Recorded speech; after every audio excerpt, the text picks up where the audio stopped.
We are now finally going to see a practical example more live, let's say, with a Bluetooth low energy board. In this case, it's Blue Energy -1 based X Nucleo IDB05A1.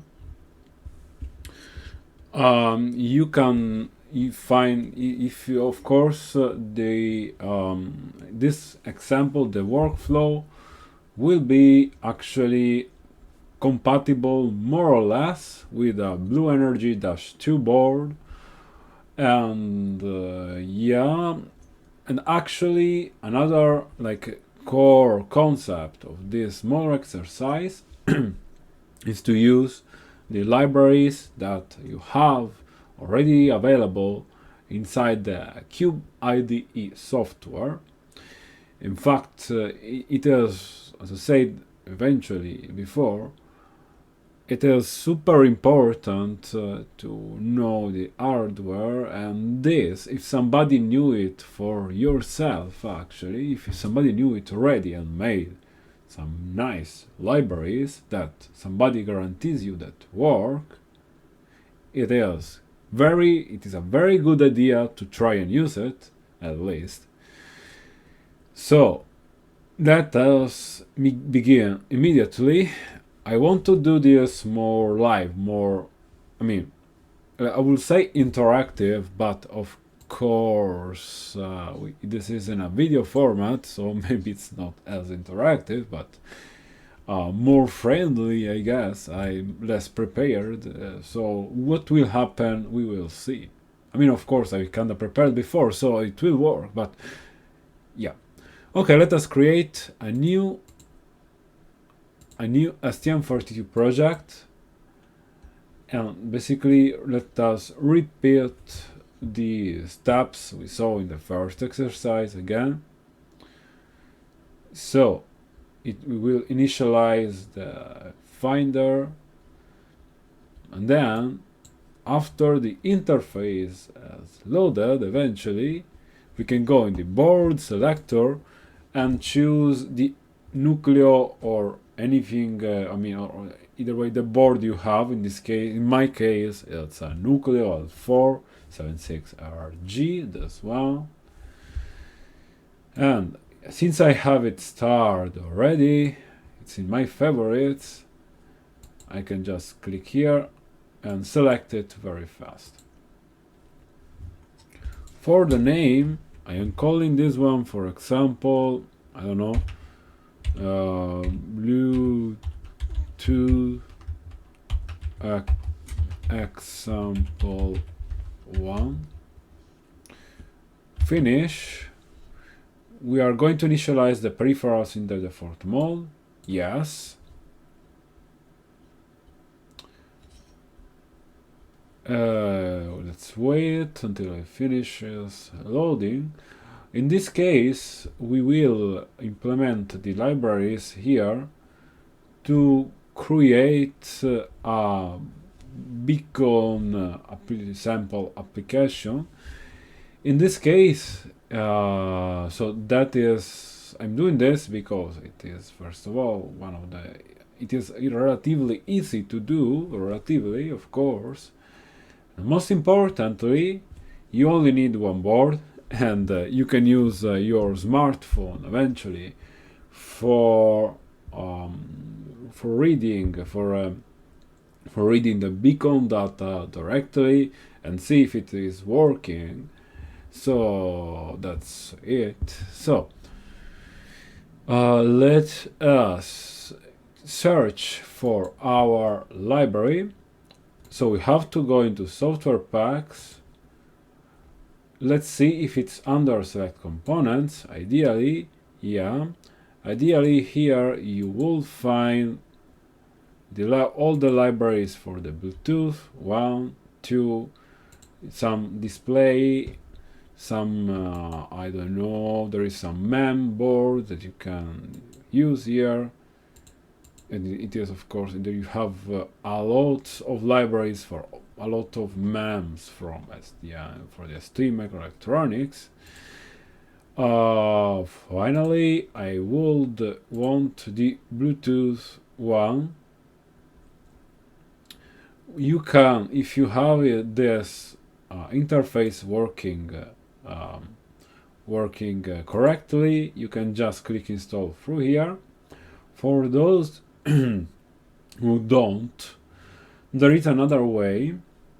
I saw from practice that in some ways you can this can be a problem maybe if you have some of course firewall, I guess, DNS. I really don't know, it's not my field actually, so but sometimes if you have problems with this, you can go inside the software manage software packs instead, and you will have to search for that manually here, and you can go in the ST microelectronics tab.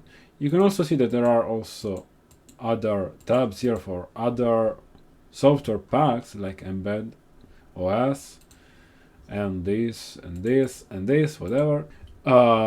Here I can you can search for the Xcube BLE1, and here I can select the latest version, and you can see some, of course here we have the preview of some release informations and so on, and finally install.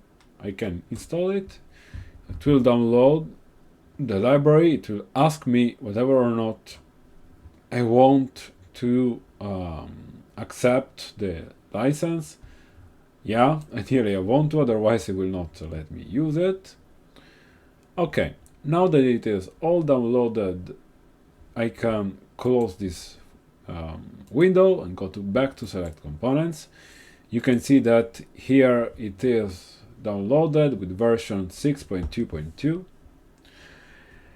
And before we proceed, I advise you to open this detail and warning panel here.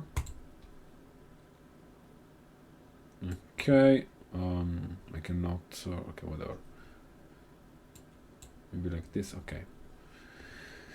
Okay, now we have a little bit more space here, I guess. It was not mandatory probably, but it's always nice. Okay, now we had, as I said before, we want to use the beacon demo.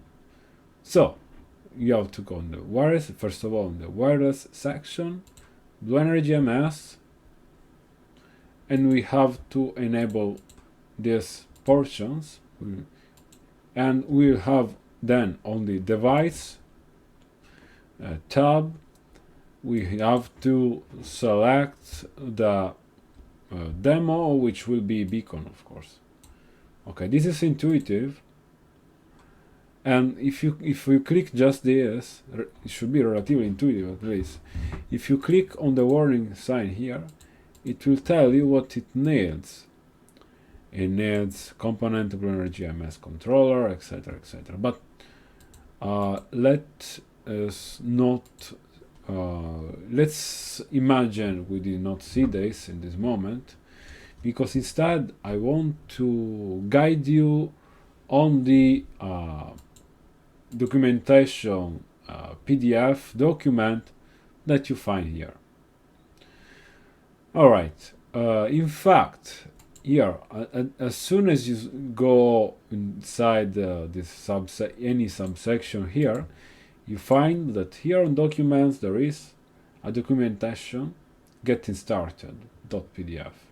So in this case you will want to read it, because of course it will guide you along all everything that you need to enable and so on. Okay. Here you can see we have a document of 27 pages with a documentation instructing you how to use this library. We are going to see, okay, now let's go down and let's see, let's go that we have a small introduction. abbreviations they are using here. You have here the description of your applications. You can see that you have a description of the sensor demo. This is kind of interesting because it is super cool. It will use the MEMS board to get all the sensory data and send it to your phone through an application that is email. Then you have a sample application, which is instead it implies a connection between two Bluetooth enabled microcontrollers, programmed one in server role and the other in a client role. And ideally, of course, it's not our case here, but it is pretty interesting to see. Eventually it will be interesting to look at for understanding how to use this kind of connections properly. Of course, we do not have enough time to do that. Just know that it is here, and strongly advise you to look at this example also eventually. And in fact, if we did, it will take probably several hours just to explain all the tricks, all the small details, explaining about the Bluetooth protocols and so on. It's not possible, unfortunately. Maybe another time it will be a good idea. So the beacon sample application is the one we will use. It implements the Edison beacon standard, which is an open standard beacons from Google that is compatible with basically every device, of course. You can see that it comes, let's say, in two flavors. It can provide, it is programmable to give an Edison UID beacon type that broadcasts a unique ID and so on, and a URL beacon type that broadcasts a URL beacon containing a URL. Okay, for this, for scanning the beacon, we will use an application. I mean, you can use any application from compatible application from the Play Store. Here it is giving some examples, so fair enough. Finally, there is a virtual COM port, and this one is not actually for connecting with Bluetooth, but it is instead for to upgrade the firmware flashed inside the Bluetooth low energy board.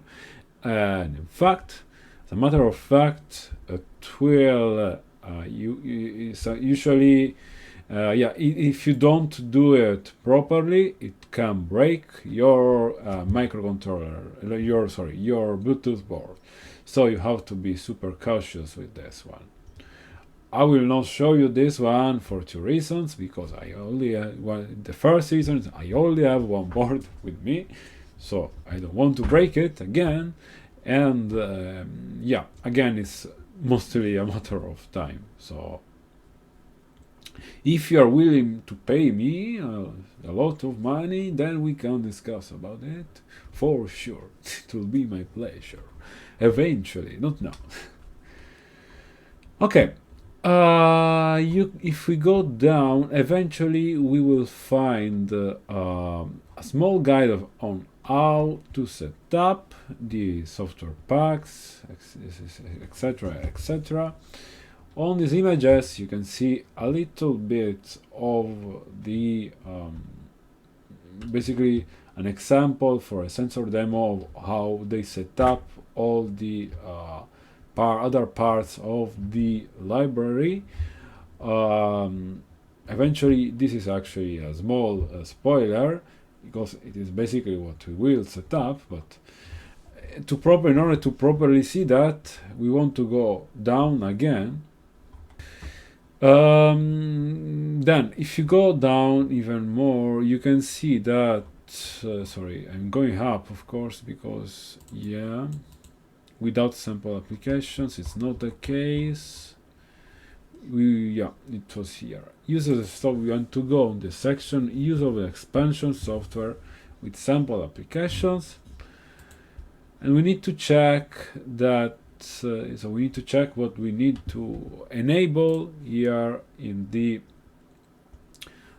io.ioc file, of course, and what we need to enable is some GPIOs for external interrupt, output, etc., etc. And we want to enable also some interfaces for communication interfaces to communicate, to make the Nucleo board and the Bluetooth board communicate, so that you can set up the Bluetooth communication and send the proper packets. Now, take care that, of course, the default configuration, so this it tells you first of all the default configuration, and you have to take care that there are differences if whenever or not you are using a Nucleo 64 and a Nucleo 144. Ideally, on a Nucleo 64 you don't have too many difficulties. Anything, because of course it's like the base one, you can see that we only need to enable these GPIOs for this part, but actually there are some kinds of small other things to change, like here on the Nucleo 144 you need to check this ETH. Then you need to check you're using the UART3 instead of the UART2. Then there is a difference. Eventually, if you're using a Nucleo 64, you don't need to solder any jumpers. The default configuration on this board is good. Eventually, instead, for the Nucleo 144, you can see inside this project there is a small section, so that will tell you what you need to change. I will go there very briefly. I am sorry, I guess. And here it is telling you, in this case on page 11, 12, on these pages, it is telling you that, especially here, Nucleo 144, you need to, there is a jumper to, you need to bridge D3 and D13. Or you can, okay, the resistor R9 must be open, and you have to solder a 0 ohm resistor in R6. Okay. All right. Let us continue back here. Here we can see that it is requiring PA0 as an external interrupt, PA1 as an output, digital output, PA8 same, digital output, and we in this case do not need the PA5 and PC13. As you can see, in fact, it is confirmed through this text. It says that the green ones are only for the sensor up and the sample up. Then here it is telling you that you also need to set up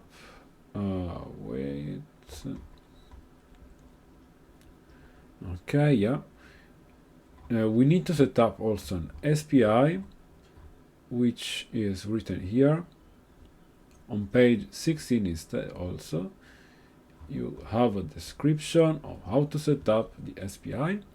It needs to have a baud rate that is less than 8, equivalent of 8 megahertz, and it needs to have a data size of 8 bits. What it's not written here, it has to be like Motorola standard and so on.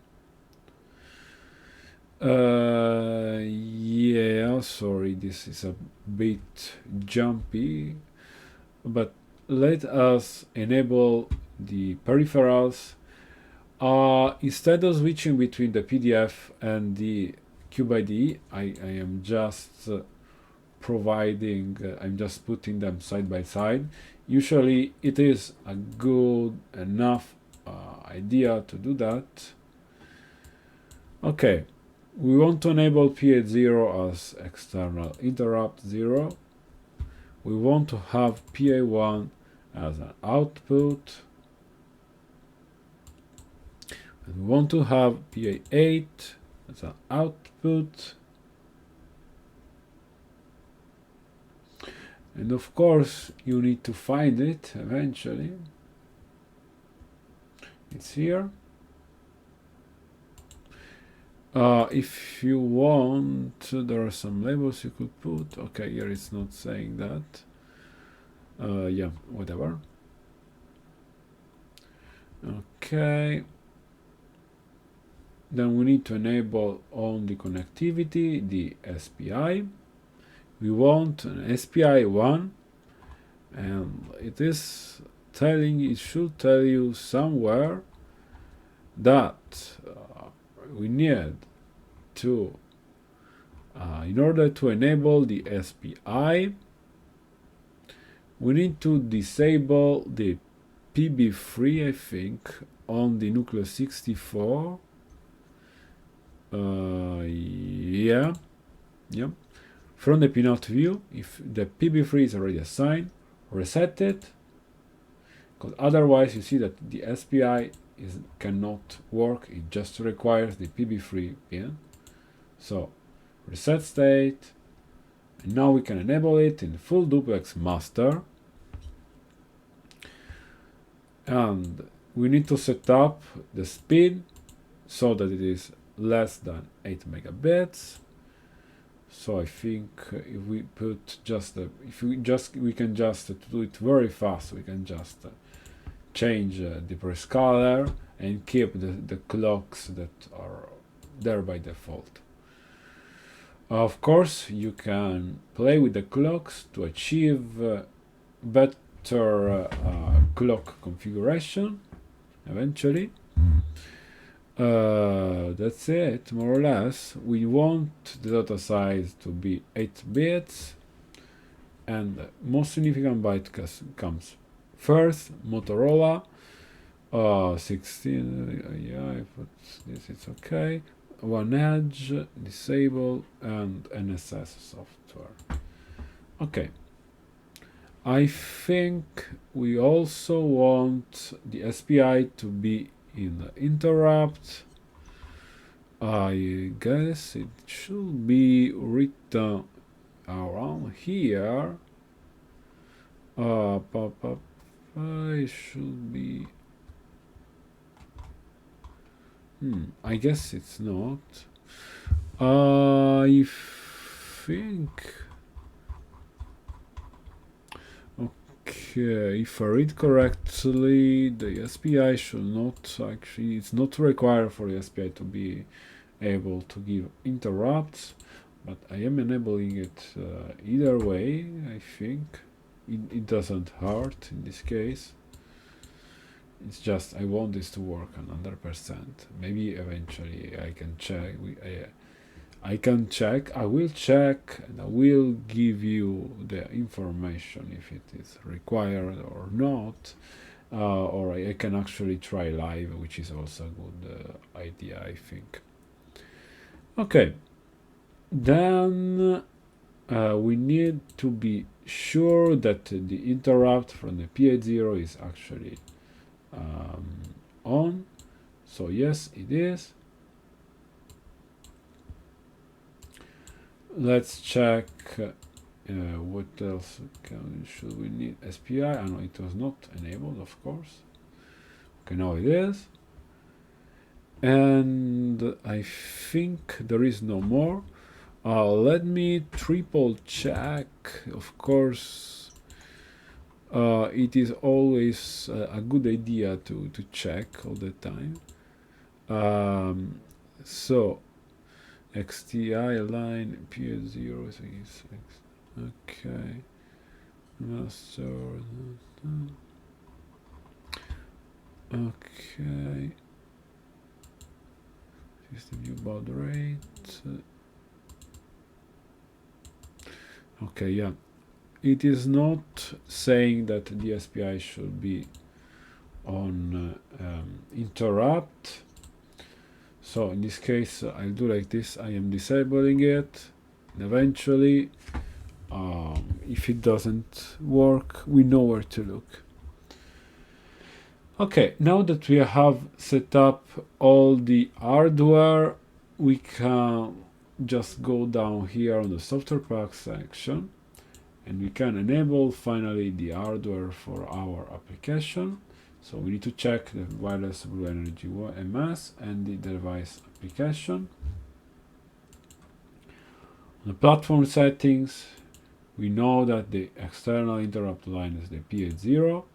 The bus I/O driver is the SPI, and this is actually written here more or less.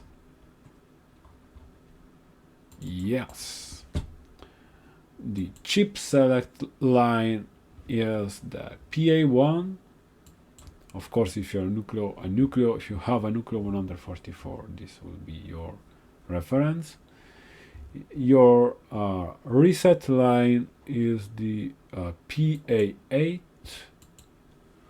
The UART is the USART asynchronous USART2. Okay. Then on the parameter settings, you have some parameters that you can change, some of the default parameters of operation that you can change just here without, if you don't want to change the code, you can just change it here. You can, for instance, let's take the default settings for the beacon application.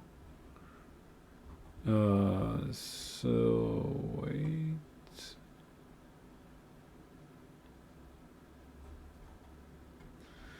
Let me take that. I guess. Oh well. Fair enough. We can just modify. I'm just describing you here. Okay, scan interval can be so scan interval is something we don't care about. So basically, because we are not scanning, we are just receiving. What we can touch here that will actually change something inside your application is the advertising interval. And for instance, we can change this this one. Let's say it's 1600. Actually, I think I had found it. Yeah, this is it. For the beacon sample application, the advertising time minimum and maximum can be set like this. So let's put 1600. The advertising type is non-connectable undirected advertising. So this is something we want to change because actually when you give your advertising packet, it is basically required to write if you that you're sending, device, Bluetooth radio that are sending this packet want to be called back, you are available, maybe you are a sensor for temperature, maybe you are a sensor for temperature, and somebody might want to know the temperature, so they can ask you. Okay, this could be an example, and so on. Of course, you can imagine all the examples you want, of course. Okay, let me triple check again here on the NVIC. XCI enabled, SPI should be disabled, but if there is a problem we will change it immediately. RCC, we are not changing this one, though we can put this to 2, but then we'll have to change all the clocks also, and it's fine, we can leave it like this at the moment. Platform settings, again 0. Okay, I think it should be good. We can generate the code again with this button, through this button here. Yeah, we're going to go on the default C perspective.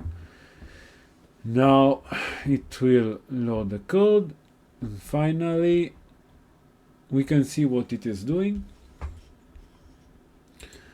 Okay, you can see that on the main is rather slim. You have initialization of the clock, initialization of the HAL init, initialization of the GPIOs and the Blue Energy MS init, and then you have a Blue Energy MS process. So it is pretty slim. So it means that the library is well made, it's kinda portable. So if we want to see what is inside the initialization, it doesn't go directly, so in this case this is something I guess that could happen. So you can just search it inside the file, and it was here, and here you can see actually that what you have, you are defining an array variable, which is a handle in this case, or the Bluetooth. Handle, the Bluetooth status. You can see if you want to know what it is. Ideally, if you press F3, it should tell you. But again, you can press Ctrl H and search in all the files to see a definition if you want to see. So yeah, you can see that it is defined in middlewares. Should be includes. Okay, I guess I will not read all throughout this. But if you're willing, I think it should be here. Yep, actually, it's here. So we're saying. So you're defining this, the current connection status, all the handles, and you have definition of the address, which is here inside a .h file, I think. So I'm not going to search everything because it will become of course the time will increase exponentially, but yeah, you can follow what I showed you before and search, basically to search all the parts that you need. Then you have an HCI init, which is very important actually, you have to use it. A user init, which is in this moment it's void basically. There is only an initialization of I think of the com, which I think in this case it should be the UART. And again, if I want to be sure what I'm saying, I can still search, and you can see that it does come out here. It comes up here. Yeah, I configure the COM port, and it is our UART. And what do we have here is I'll write config data, which okay. Then you have a gap in it, and so on. Then finally you have the a function for starting or your beaconing, okay, either through Eddystone URL or UID.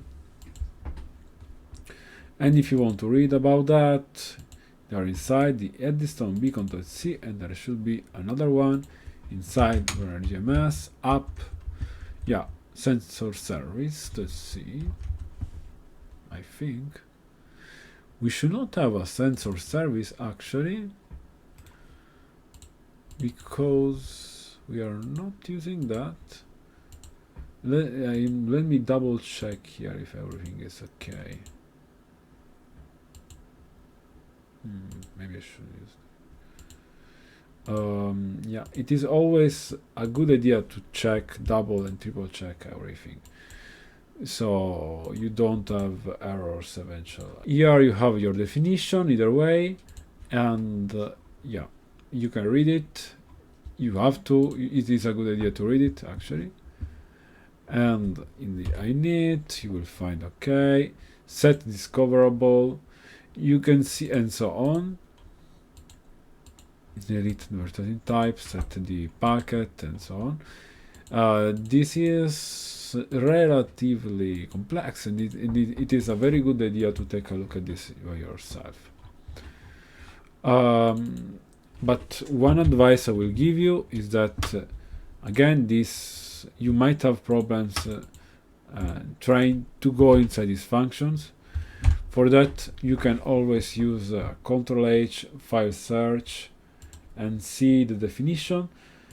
Inside middleware, HCI should be this. You should find the definition either with proper documentation, either inside the .c file or .h file. In this case, it's not in the .c file, and it's probably a .h file. It means, yeah, you can see there is quite a big documentation only for this function, which can mean that it is also an important function, and it actually is.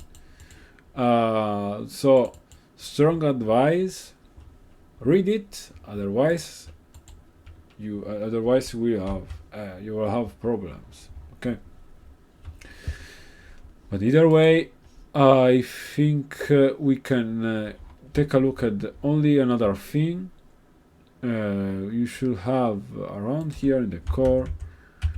We can see what functions are instead called through the interrupt routines eventually, if there is any. And you can see that there is nothing. Ideally, there is a callback for there should be like some callback for the SPI, but this is all handled inside this. Should be all handled inside the library that you imported, so you are not seeing it here basically. Yeah. So basically, yeah, it's good. So if you are trying, I mean, I said, of course, SPI, but I am meaning that, yeah, usually you have, in this case, yeah, it's not SPI, but it was not correct. It is, of course, we have the PA 0, I guess. But yeah, fair enough. Okay, you can mount everything like a small castle, okay? And we can start the example easily, and we can see if it is actually working. So let me press OK here. Now it should perform the write-up, and meanwhile I will enable my position and the Bluetooth, so you can actually scan it with my phone. Beacon. Okay, I have it in. I have a application BLE scanner here that I am going to use for that. Okay, I am seeing something that I know it is our device, and it is sending currently an Eddystone UID with UID. Yes, here. And in fact, one of the let me take a screenshot. One of the signals that will tell you that the of course the device is correct is the name, that eventually you can find an initialization of the name of the device around here, I'm pretty sure. And but for that device is to like read everything. Yeah, you have to read the initialization function and find, if you want to change the name, where it is, and then change it. And there is also the initialization of the Bluetooth MAC address. And in fact, with my phone, what I am seeing, what am I seeing? I am seeing a MAC address which is 0380E1 003412. And if I want to look at the predefined MAC address, which of course doesn't work, if I just press F3 in this case, wait, I can search it again with a Ctrl H and see that it is defined Eddystone beacon.h, and it is in fact 123400E18003, which is basically the number I told you, but in the opposite order. So it's nothing super complicated. So basically know that when you're defining this, there are some when you're writing the packets, the packet basically that you're sending, some pieces are in the opposite order, like in this case, which is the case of the MAC address. So where you are instructing the Bluetooth board for that, you need to tell it this MAC address on the wrong order. Let's say not wrong, of course. Instead of right to left, to right, or from left to instead from left to right, to from right to left, kind of, I will say.